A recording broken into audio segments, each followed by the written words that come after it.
You are listening to Read This Book, a Prince George Public Library podcast. We gratefully acknowledge that we conduct our work on the ancestral lands of the Lheidli T'enneh. Hello, everyone. I am Leslie. Each episode, a special guest will tell us about a book in our collection that has inspired, surprised, or captured them, and why we should read it. Today's guest is Larissa. Larissa describes her taste in books as fantasy books with gutsy female protagonists and immersive world building. She likes her books witty and suspenseful with a dash of romance. Although Larissa prefers a fast-moving plot where good prevails over evil, though not without a price, she also enjoys when books have a healthy dose of social commentary. Her favorite authors, and the ones that she feels best exemplify these characteristics, are Tamora Pierce and Gail Carriger. Larissa is currently reading Witch Week by Diana Wynne Jones. And since we have forced her to pick only one favorite childhood book, Larissa chose Anne of Green Gables by L.M. Montgomery. Welcome, Larissa. Thank you so much for coming today. Thank you for having me, Leslie. It's so nice to see you. Yes, indeed. I am curious, have you been on a podcast before? This is my very first time on a podcast, yes. How do you feel? Not as scared as doing video. Excellent. Does that mean that you have a performance background? Not as you would say. I've been doing a lot more performing and video recording since COVID, of course. Right. Doing all the other library programs that I do, but no podcasting so far. Well, I hope that we make this nice and relaxing for you and that we have a good time. I think we're going to have fun. Excellent. As you know, we're here today to talk about books, and you're going to tell us about a book, but I would like everybody listening to know that you have recommended books to me before, and I have loved them, and one in particular was, and I don't know if you remember this, was Serafina by Rachel Hardman, and that book was excellent. One of the most creative takes on dragons I've ever encountered, for sure. Awesome. Do you have great success recommending books, would you say? I don't know. I don't recommend a lot of books because I'm very picky about them. So when I do recommend a book, it's past a very high standard. It's gone through several levels. Yes, exactly. Yeah. It's checked many boxes. Okay. I can see it now. Like the security station is passing through lasers and then fingerprinting. Yes. Yeah. Excellent. The Larissa stamp of approval is hard to achieve.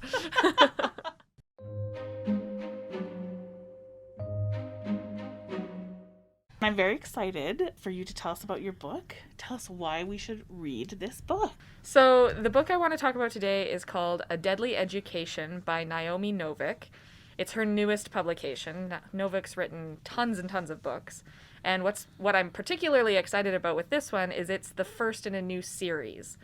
So she's best known for the Temeraire series, which is basically the Napoleonic Wars with dragons, which is quite fun. My favorite of her books before this one, it was Uprooted, which is a take on Eastern European fairy tales. And Spinning Silver is currently on my to-be-read shelf. So really enjoying Naomi Novik recently. So A Deadly Education, book one of the Scholomance series, is a little bit school literature. You've got your magic school, you've got your cliques in that magic school, you've got your teen angsty romance, you've got your self-doubting heroine, also ridiculously overpowered heroine, who happens to hate her own powers. So it's a wonderful medley of teenage angst and survival story as well. It's got elements of the fantasy genre, horror genres, romance, comedy, and big dose of survival fiction, because the whole idea is you're trying to survive school. This school is actively trying to kill the students. Oh my goodness. Indeed. So a lot of teenagers already feel that way about their school. Definitely, yes. The themes in A Deadly Education remind me a lot of themes you encounter in Buffy the Vampire Slayer. Okay. About how school is hell, growing up is hell, and sometimes it's the best you can hope for is just to survive another day, to survive your classmates, to survive the environment. Which is out to get you. Wow. And to survive yourself. Yeah, self-doubt, that's a real problem. Totally, yeah. That makes it sound like it's a really heavy story. It's not. It's actually quite lighthearted in many respects. Very witty and snide protagonist of the I don't want to save the world, but I guess I have to now cut. She's very reluctant. Yep. And she has to team up with, of course, her worst enemy, who by the end of the book is maybe not a worst enemy anymore. So, yeah, so we also see lots of growth in relationships and characters, and it's great fun. Excellent. Yes. Excellent. Without spoilers, could you describe A Deadly Education in 3 words? This series, I would say magic, school, and magic, school, and survival. That sounds fantastic, delightful, and also terrifying. It is a fantastic, delightful, and terrifying world. Excellent, excellent.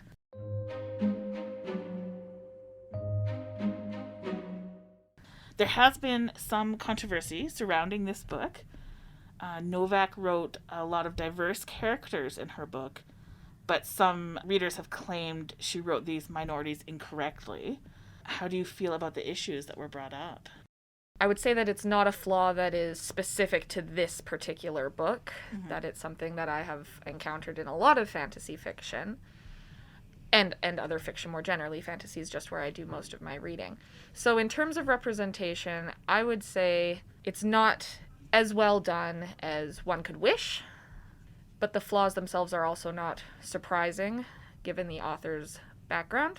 That, improvement could definitely be done through having more beta readers. And there are ways that this story could definitely be made more representative. But at the same time, recognizing that this is, in a lot of respects, Novik's also first foray into that level of diversity and that volume of representation among the larger cast of characters. I appreciate that she went that direction, rather than simply having a European-based school full of European students. At least she recognized that there could be a global significance to the world she's created, but definitely does need improvement. And you mentioned beta readers, and I've recently learned about, I think they're called diversity readers, that you can hire, I think for this reason. Exactly, yeah. For established authors who may wish to, because if she's been so successful, she's now trying to include, but she doesn't have that personal experience. Exactly, yeah. And so that's where I think she could definitely see a lot of improvement in many smaller aspects of how these characters are represented and portrayed. She definitely makes well-intentioned motions towards including a diverse range of characters, but the fact that she is white and privileged herself does show. Right. And you said it's a series, so, she has, now that she's received some of this criticism, we can only hope that the next one's going to be even better. Exactly, yes. Yeah, I think that that's a really good point, and that I'm really looking forward to see where book 2 goes.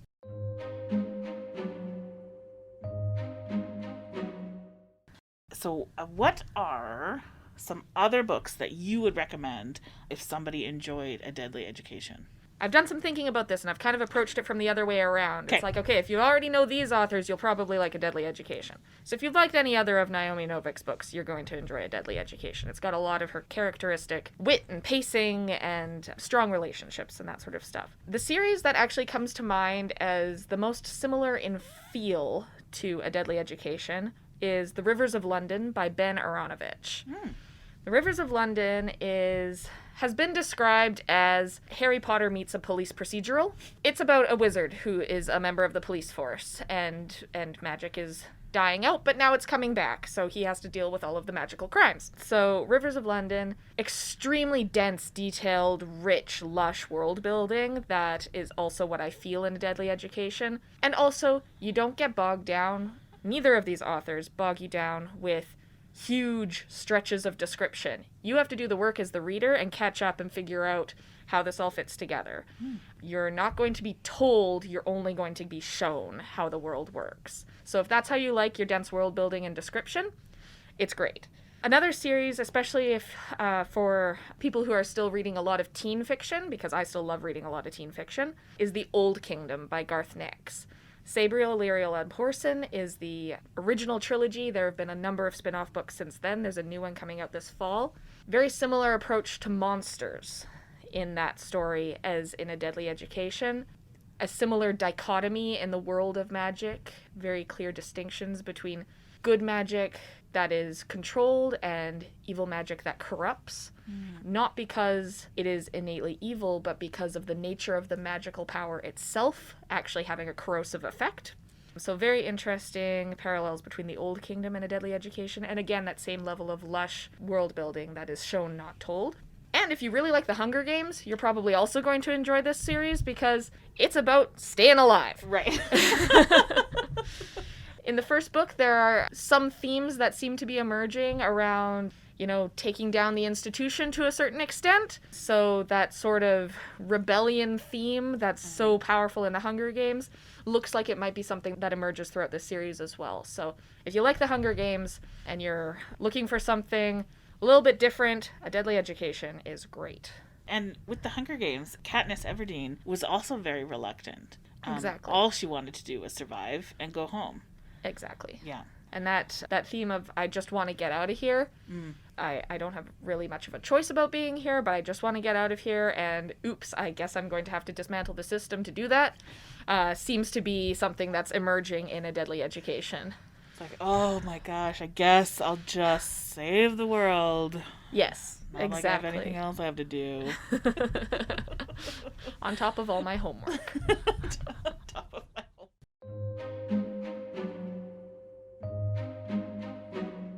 So I've got a little game, if you'd like to play. I would love to.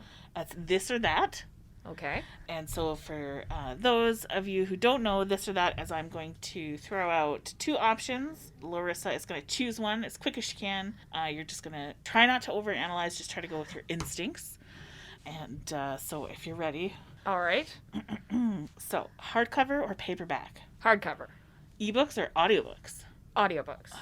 Audiobooks or podcast? Audiobooks. Bestsellers or classics? Classics. Library books or bookstore? Library books. Dragons or mermaids? Dragons. Beach or forest? Forest. Snow White or Cinderella? Snow White. Snow White or Katniss Everdeen? Katniss Everdeen. Morning or night? Night. And summer or winter?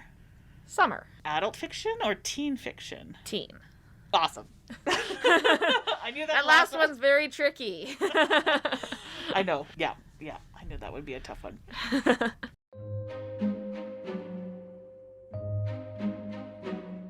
Thank you so much for coming in, Larissa. I love talking about books with you. I have to admit my bias and say that we are aligned in a lot of our books.